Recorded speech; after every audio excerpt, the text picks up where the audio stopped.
Ceux-ci, ce sont les tirailleurs. Leur nouba, où éclate le son de la raïta, est précédé du bélier fétiche qui les accompagne partout. Chez eux non plus n'éclate pas maintenant le luxe ornemental du costume arabe qui fut depuis l'origine leur uniforme traditionnel. Toutefois, le turban drapé autour de la chéchia confirme l'origine spécifiquement africaine de ce corps. Tirailleurs d'aujourd'hui, turcos d'hier, ils défilaient du même pas, portant cette charge écrasante du barda qui pesa jusqu'à 27 kilos. De leur première unité créée en 1839, devaient naître successivement 28 régiments algériens, tunisiens et marocains, enfants tous de la même famille et de la même glorieuse filiation. Ils furent les premières troupes d'Afrique à faire partie d'un défilé triomphal à Paris au retour de la campagne d'Italie, car déjà depuis longtemps, leur preuve était faite. Ils avaient en Crimée été les héros d'Inkerman. À Solferino, ils avaient attiré par leur bravoure l'attention de Napoléon III. Ils étaient, au mauvais jour de 1870, héroïques jusqu'à la mort à Wissembourg et à Reichshoffen. La suite était dans la même ligne. Tirailleurs couscous étaient pour toujours entrés dans l'histoire de France.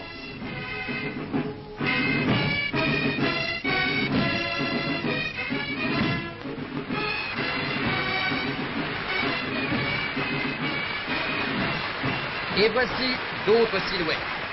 Les Spahis. De ceux-là encore, le costume est légendaire.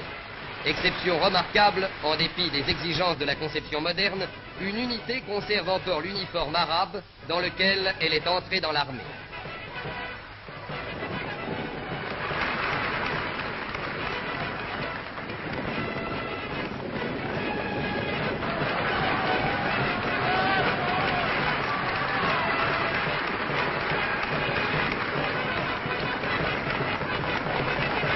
C'est peut-être ce miracle de l'uniforme qui raccourcit pour les Spahis le long cheminement de l'histoire. Le Spahi d'aujourd'hui fait penser à Youssouf, le général au grand cœur qui fut le véritable créateur des escadrons dont on devait voir plus tard les burnous rouges dans toutes les guerres françaises.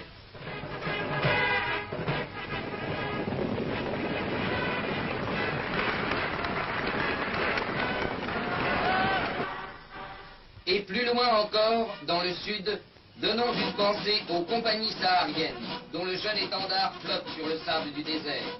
Ces compagnies sahariennes, dont le gouverneur général de l'Algérie, M. Léonard, en présence de M. Brune, ministre de l'Intérieur, et de M. de Chevigné, ministre des Forces armées, célébraient récemment à Ouargla le cinquantenaire. L'armée d'Afrique peut aussi être fière de ceux-là, les derniers venus sans doute, les plus oubliés peut-être, qui, pour faire régner la paix française dans les coins les plus reculés, montent la garde autour d'un drapeau au fin fond du désert.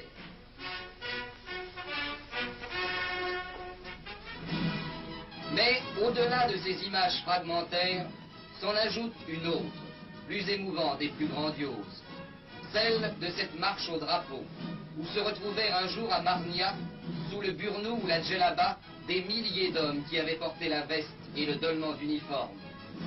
Scandant le pas des régiments, ils sortaient de l'ombre, comme un autre régiment, extravagant et exemplaire. D'âge, ils n'en avaient plus. Les uns avaient fait la Marne et d'autres Cassino, et leur silence était en